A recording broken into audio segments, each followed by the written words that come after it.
Ya Allah,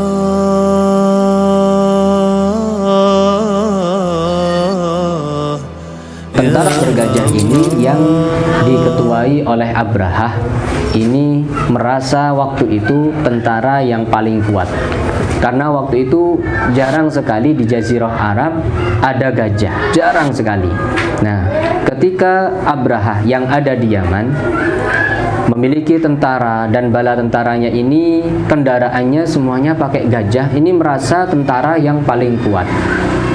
Suatu saat Abrahah ini membuat Ka'bah tandingan, karena kok merasa di Mekah ini ada apa sih, padahal cuma batu gitu ya, padahal cuma batu ditumpuk-tumpuk, kok bisa yang ziarah itu banyak sekali, yang haji banyak sekali ya. Jadi haji ini aslinya apa? Ziarah ke Baitullah.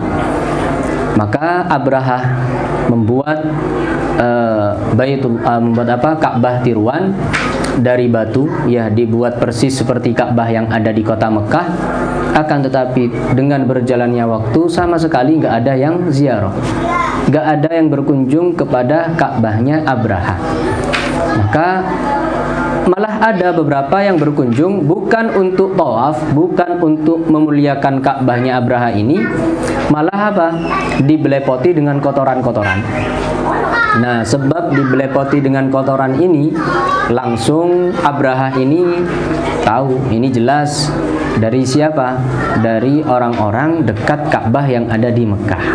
Nah, karena inilah Abrahah memutuskan mengerahkan semua bala tentaranya untuk menghancurkan Ka'bah yang ada di kota Mekah. Maka membawa bala tentara, terus mereka berjalan sampai di satu lembah. Lembah ini namanya Wadi Muhassir, yaitu satu lembah antara Muzdalifah dan Mina, gitu ya. Orang yang haji oleh baginda Rasulullah Shallallahu Alaihi Wasallam kalau sudah nyampe Wadi Muhassir ini dianjurkan jalan cepat. Jadi jalan cepat. Kenapa? Karena di sana dulu pernah ada azab Allah kepada Abrahah dan bala tentaranya. Raja Abrahah membuat perkemahan untuk istirahat dan untuk menentukan strategi membuat perkemahan sebelum menghancurkan ini, bagaimana strategi yang paling tepat gitu ya. Sedangkan penduduk Mekah karena waktu itu takut, mereka tahu ada bala tentara yang jumlahnya sangat banyak, kemudian dengan kendaraan gajah waktu itu yang paling menakutkan ya, nggak bisa dilawan dengan kuda. Akhirnya semua penduduk Mekah lari ke atas gunung, yaitu Jabal Abi Qubais sama Qayquan, naik di sana mereka. Maka kakek Rasulullah namanya Abdul Muttalib. Nah, Abdul Muttalib ini berani datang ke Abrahah, padahal seorang pun gak ada yang berani. Ini tokoh waktu itu namanya Abdul Muttalib. Beliau adalah kakek Rasulullah Shallallahu Alaihi Wasallam. Maka Abdul Muttalib datang ke Abrahah, sama Abrahah dimuliakan. Kamu siapa? Apakah kamu tuan kaum yang ada di Mekah? Maka beliau menjawab, iya. Wahai Abrahah, saya sebagai penduduk Mekah, dan semua penduduk Mekah semuanya lari, semuanya nggak punya senjata, semua nggak bisa membalas dengan perlawanan. Akan tetapi saya hanya memberi peringatan saja, kalau kita nggak bisa membela Ka'bah, maka Ka'bah ini ada Tuhannya. Jangan lupa ucapan saya ya, fa inna lahu rabbun yahmihi.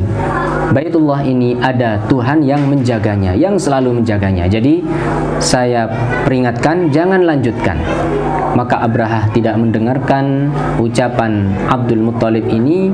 Akhirnya Abdul Muttalib pergi ya. Ketika Abdul Muttalib pergi dan Abrahah langsung ingin melanjutkan perjalanan, dan di Wadi Muhassir inilah terjadi apa? Allah Subhanahu wa taala mengirim bala tentaranya, yaitu burung ababil, dan masing-masing dari mereka ya, paruhnya, kemudian tangannya, kakinya ya, itu membawa kerikil-kerikil yang ada di neraka, dijatuhkan semuanya kepada Abrahah dan bala tentaranya. sampai jadi apa ya ikhwan? Faja'alahum ka'asfim ma'kul. Sampai mereka ini seperti ulat yang daun yang dimakan oleh ulat. Artinya mereka ini leleh dengan kerikil yang diambil dari neraka jahanam. Nah, ini sekilas tentang Ashabul Fil. Ini terjadi di tahun kelahiran baginda Rasulullah sallallahu alaihi wasallam. Kemudian poin ketiga, mahallu maulidihi, letak kelahiran Rasulullah sallallahu alaihi wasallam. Wa kana mauliduhu sallallahu alaihi wasallam bi Makkah. Kelahiran Rasulullah sallallahu alaihi wasallam di kota Mekah, ya. Fid daril lati sarat tud'a li Muhammad bin Yusuf akhil Hajjaj. Ini dulu rumahnya Muhammad bin Yusuf, saudaranya Hajjaj bin Yusuf. Nah, sekilas tentang Hajjaj bin Yusuf, dia adalah seseorang yang membunuh banyak para sahabat, Hajjaj bin Yusuf. Akan tetapi Hajjaj bin Yusuf ini hafal Quran. Kemudian dia kalau baca Al-Quran itu cepat sekali, gak ada yang lupa, ya. Akan tetapi dia apa? Dia ternyata yang membunuh ratusan para sahabat. Namanya Hajjaj bin Yusuf. Suatu saat Hajjaj bin Yusuf ini jatuh ke sungai, ya. Jatuh ke sungai, hampir tenggelam. Orang-orang sekitar sana malah membantu semua. Mereka membantu. Kan seharusnya kalau melihat orang jahat seperti ini jangan dibantu gitu ya. Hendak ini dibantu oleh orang-orang. Ketika orang-orang yang bantu ini ditanya, kenapa kalian kok bantu Hajjaj? Mereka jawab, iya karena dia membunuh para sahabat biar gak mati syahid, katanya gitu ya. Soalnya kalau orang matinya tenggelam itu semua dosanya diampuni oleh Allah. Kok enak ini bunuh para sahabat begitu banyak, biar dia gak mati syahid ditolong. Walhasil Hajjaj ini juga disebut dalam sejarah yang meletakkan titik pertama dalam tulisan bahasa Arab, ya, Hajjaj bin Yusuf. Jadi dulu nggak ada titiknya. Ini Hajjaj bin Yusuf ini yang meletakkan titik, yang yang punya pemikiran meletakkan titik dalam tulisan bahasa Arab, khususnya dalam Al-Quranul Karim. Tayyib. Jadi yang punya rumah ini namanya Muhammad, saudaranya Hajjaj. Dan sekarang tempat kelahiran Rasulullah itu ada namanya Maulidun Nabi, yaitu tempat kelahiran Nabi Muhammad sallallahu alaihi wasallam sekarang adalah perpustakaan di dekat Masjidil Haram. Yang terjadi di hari kelahiran Rasulullah sallallahu alaihi wasallam dari keajaiban-keajaiban diantaranya apa? Wa an Abdurrahman bin Auf, ada seorang sahabat namanya Abdurrahman bin Auf. Saya kenalkan, sahabat Abdurrahman bin Auf ini seorang sahabat yang kaya raya. Beliau gagal ingin menjadi miskin, gitu ya, saking kayanya. Sudah diberi bagian oleh Allah, dia ini sahabat yang paling kaya. Kemudian dia ingin miskin, biar kenapa? Biar masuk dalam keutamaan orang-orang miskin. Rasulullah pernah bersabda, Allahumma ahyini miskina, ya Allah hidupkan aku dalam keadaan miskin. Wahsyurni fi zumratil masakin, dan sertakan aku bersama orang-orang miskin. Jangan mau doa ini ya ikhwan ya. Ya Allah hidupkan kami dalam keadaan miskin. Nah, Abdurrahman bin Auf radhiyallahu anhu yang ingin selalu berkumpul dengan Rasulullah di dunia dan akhirat, beliau saking ingin miskin, suatu saat, ini kisah yang masyhur tentang beliau, suatu saat di kota Madinah ini pernah gagal panen, ya. Jadi di Madinah ini pernah gagal panen kurma sampai gak ada yang beli, gak laku di pasaran. Akhirnya Abdurrahman bin Auf membeli semua kurma yang gagal panen ini, semuanya dibeli. Faham ya ikhwan? Semuanya dibeli dan sudah habis hartanya. Hartanya Sayyidina Abdurrahman bin Auf sudah habis. Memang beliau ingin apa? Ingin miskin. Akhirnya ditaruh di gudang, sudah nggak tahu mau diapakan ini. Sudah kurma busuk, nggak layak makan. Jangankan dimakan manusia, dimakan binatang pun nggak bisa. Ya, dimakan onta nggak bisa.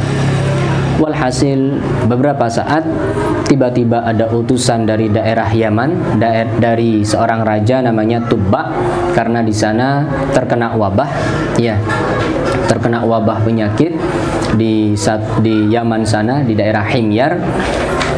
maka vaksinnya atau wabah ini yang bisa menyembuhkan dengan apa? Dengan kurma busuk. Harus pakai kurma busuk. Walhasil Abdurrahman bin Auf dicari sama orang ini, sama utusannya Tubba. Butuh berapa? Ya semua yang ada kita beli, karena ini dibutuhkan oleh satu negara. Ini enggak saya jual belikan, ini saya memang ingin membantu orang-orang dan saya ingin gak punya harta. Malah sama mereka, enggak, kita beli 10 kali lipat dengan harga yang normal. Walhasil dibelilah kurma busuk milik Abdurrahman bin Auf ini, dan akhirnya harta Sayyidina Abdurrahman bin Auf tambah banyak ya kawan. Masya Allah ya. Ini salah satu sahabat yang dikatakan gagal kepingin jadi miskin. Ada satu sahabat lagi saya kenalkan jenengan biar tahu, biar kenal, namanya Sayyidina Urwah bin Abil Ja'ad Al-Bariqi. Suatu saat Rasulullah kan punya seekor kambing. Urwah, sini. Nggih Rasulullah, ini kambing saya jual ya 1 dinar. Nggih, saya jual 1 dinar Rasulullah. Nah ini Masya Allah masuk dalam babul buyu', bab transaksi di dalam kitab fikih sejarah ini. Walhasil Sayyidina Urwah bin Abil Ja'ad Al-Bariqi ini bawa seekor kambingnya Rasulullah. Ketika dibawa di pasar, ternyata Sayyidina Urwah bin Abil Ja'ad Al-Bariqi bukan menjual dengan 1 dinar, tapi menjual dengan 2 dinar. Setelah menjual 2 dinar, yang 1 dinarnya dibelikan kambing yang lebih besar dari kambing Rasulullah. Ya sudah, yang 1 dinarnya dibawa. Ketika datang kepada Rasulullah, nah karena beliau seorang sahabat yang jujur ya, kan kalau seandainya mau nggak jujur kan tinggal ngasih 1 dinarnya, kambingnya kan milik dia sendiri kan gitu ya. Enggak, beliau malah, wahai Rasulullah, ini 1 dinarnya dan ini adalah rebehnya. Apa itu? Hasilnya. Maka oleh Rasulullah Shallallahu Alaihi Wasallam didoakan Sayyidina Urwah bin Abil Ja'ad ini, didoakan agar berkah, agar melimpah di dalam perdagangannya. Sampai dikatakan oleh para sahabat, kami nggak melihat orang, kalau jual apapun pasti laris. Namanya Urwah ini. Bahkan ya mereka istilahkan, seandainya Sayyidina Urwah ini ngambil segenggam tanah kemudian mau dijual kepada kita, pasti kita rebutan untuk beli. Saking larisnya kalau dia jual beli. Nah, kita diantara kita aja ya, orang berdagang itu apa bakat-bakatan, wallahualam ya. Ada orang jualan gak laku-laku, ada orang jualan apa saja gak tahu apa bawaannya orang ini ya, apa bawaannya, wis potongane koyo ngono, wallahualam. Ini laku Masya Allah. Nah ini bagi orang yang berkecimpung dalam perdagangan itu dianjurkan kalau bisa baca Fatihah kepada Sayyidina Urwah bin Abil Ja'ad Al-Bariqi gitu ya. Sayyidina Urwah bin Abil Ja'ad Al-Bariqi dan Sayyidina Abdurrahman bin Auf. Baik. Nah, Sayyidina Abdurrahman bin Auf pernah bercerita, karena ini tentang sejarah Rasulullah. Beliau punya ibu namanya Syaffa. Syaffa ini dulu yang menangani kelahiran Rasulullah, karena beliau seorang bidan. Ibunda siapa? Abdurrahman bin Auf.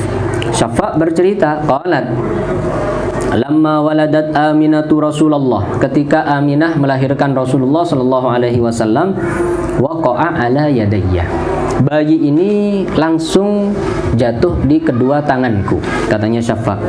Dayatuhu, apa itu dayatuhu? Yaitu apa ya ikhwan? Bidannya sallallahu alaihi wasallam. Qalat fastahalla, kemudian Rasulullah ini istahalla. Ini istahalla ini apa? Ada yang mengatakan bersin. Jadi Rasulullah ini dilahirkan, ada yang mengatakan bersin, ada yang mengatakan menangis. Loh, kenapa kok ulama mengatakan Rasulullah dilahirkan bersin? Soalnya ada yang mengatakan fasami'tu qailan yaqul rahimakallah.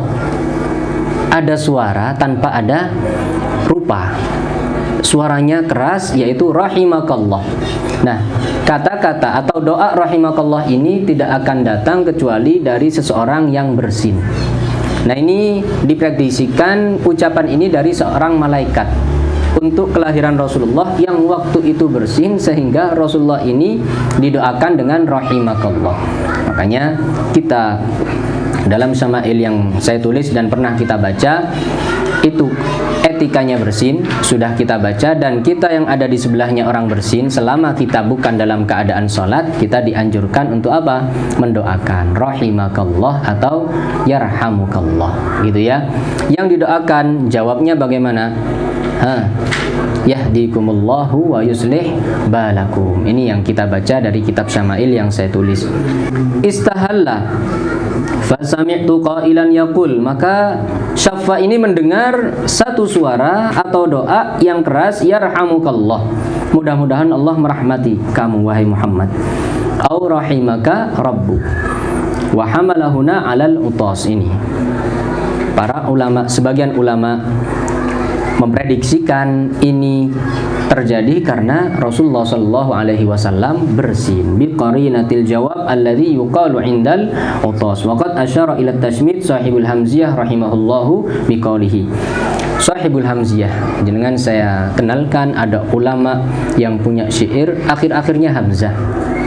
Beliau mengatakan syammatul amlaku, para malaikat mendoakan dengan rahimakallah untuk Nabi Muhammad id wada'athu, ketika Aminah melahirkannya.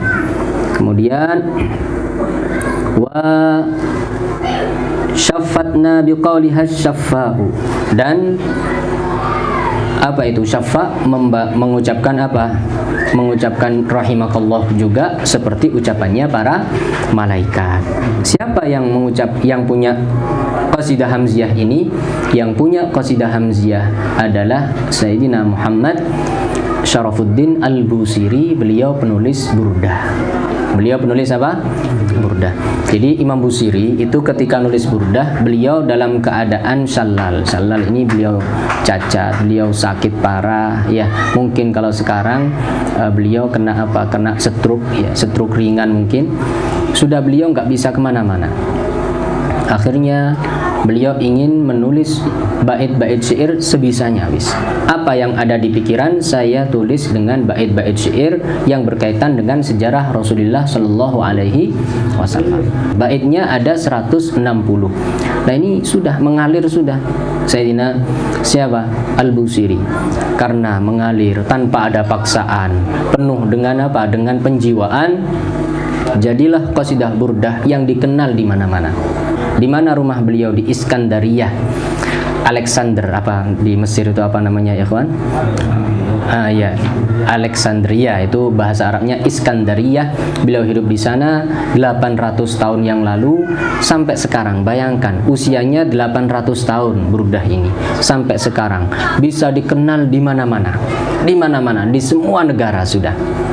Dan yang ajib atau yang luar biasa, siapapun yang baca burdah ini dengan niat apapun, insya Allah akan dikabulkan oleh Allah Subhanahu wa ta'ala. Di Indonesia sampai dalam kematian baca burdah, dalam segala hal baca burdah, biar rumahnya nggak angker baca burdah. Subhanallah.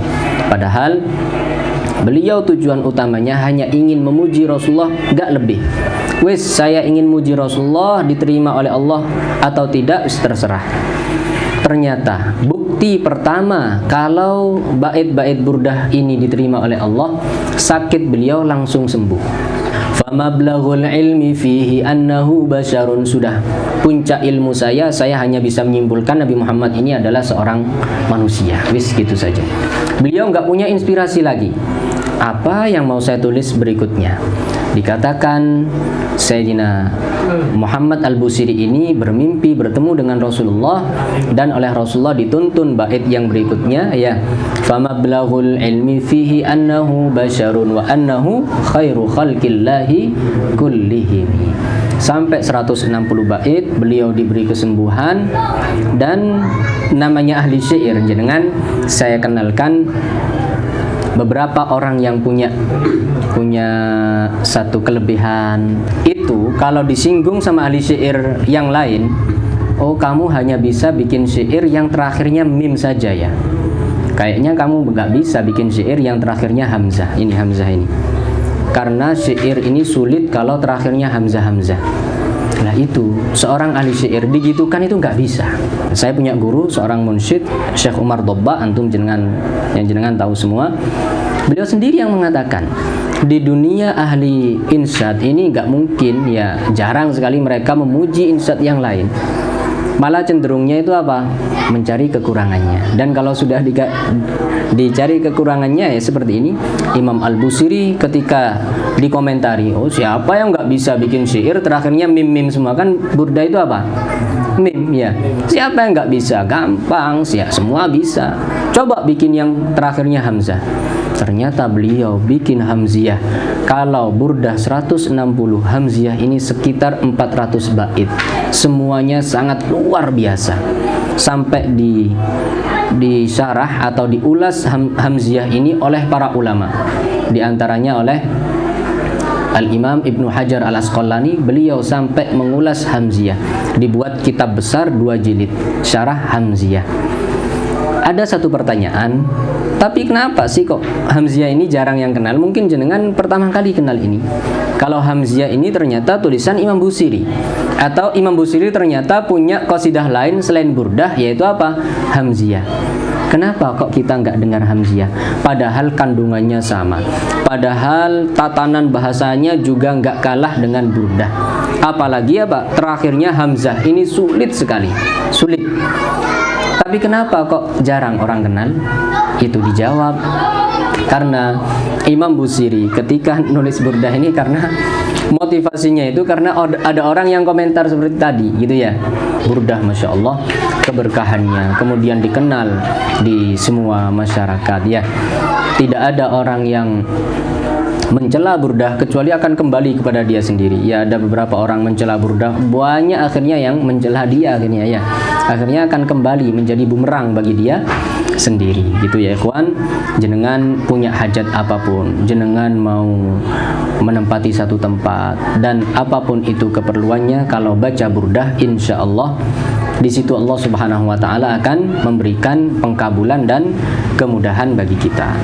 Baik, saya tambah satu lagi tentang kelahiran Rasulullah, keajaiban yang terjadi di sana. Wa'an Ibni Ishaq anna ummahu sallallahu alaihi wasallam lamma waladathu arsalat ila jaddih. Nah, karena Rasulullah ini kan nggak punya ayah, sang ibu yaitu As-Sayyidah Aminah ketika melahirkan Rasulullah sallallahu alaihi wasallam ini mau diantarkan kemana? Nggak ada suami, ya diantarkan kepada kakek Rasulullah namanya Abdul Muttalib. Tadi yang siapa yang memberi peringatan kepada Raja Abraha. Wa kana yatufu bil bait tilkal lailah fajaa ilaiha. Waktu itu Senin malam Selasanya ya. Ketika apa? Ini kan kelahirannya hari Senin. Malamnya ketika sang kakek lagi tawaf di Ka'bah. Fajaa ilaiha, langsung Sayyidah Aminah ini menyodorkan sang putra kepada Sayyidina Abdul Muttalib. Faqalat lahu ya Abul Harith ulida laka maulud lahu amrun ajib. Wahai mertuaku ya Abul Harith, telah dilahirkan seorang cucu bagi kamu. Dia memiliki amrun ajib, keajaiban yang sangat luar biasa. Fadha'ara Abdul Muttalib wa qala alaysa basyaran sawiyya. Abdul Muttalib kaget. Loh, kan ini hanya manusia. Apanya? Keajaiban dari mana gitu ya? Faqalat na'am, benar ini memang manusia. Walakin saqata sajidan, tapi dia dilahirkan dalam keadaan sujud ya. Tsumma rafa'a ra'sahu, setelah dilahirkan dalam keadaan sujud. Jadi dilahirkan dalam keadaan sujud ya, bukan kelahiran seperti kita ya. Kita nggak tahu kelahirannya bagaimana, nak sing jungkel, sing jelungup ya. Ini Masya Allah dilahirkan dalam keadaan sujud, kemudian mengangkat kepalanya dan mengisyaratkan tangannya ke langit. Ini seperti orang yang mengucapkan la ilaha illallah kan. Orang yang mengucapkan la ilaha illallah itu isyaratnya tangannya seperti ini. Seperti kita dalam sholat asyhadu an la ilaha illallah. Tangan kita seperti ini maksudnya apa ini? Bukan hanya gini, nggak ada maksudnya. Yaitu kita rasakan seakan-akan getaran ucapan la ilaha illallah sampai di hati kita, kemudian diisyaratkan dengan tangan kita la ilaha illallah. Kemudian dikeluarkanlah Rasulullah SAW dari gendongannya Sayyidah Aminah dan diserahkan kepada Abdul Muttalib. Wa nadhara ilahi, Abdul Muttalib memandang kepada sang cucu. Wa akhadahu wa dakhala bihil Ka'bah, dan diajak masuk ke dalam Ka'bah. Tsumma kharaja fadafa'ahu ilaiha. Nah, setelah keluar, Rasulullah ini ditempelkan kemana? Ke Ka'bah. Dan Abdul Muttalib inilah yang memberi nama Muhammad. Abdul Muttalib ini belum pernah punya anak atau belum pernah menjumpai orang namanya Muhammad. Tiba-tiba dapat ilham atau dapat bisikan, ya, beri nama Muhammad, beri nama Muhammad. Akhirnya diberi nama Muhammad. Ya Allah, lay lay lay lay lay lay.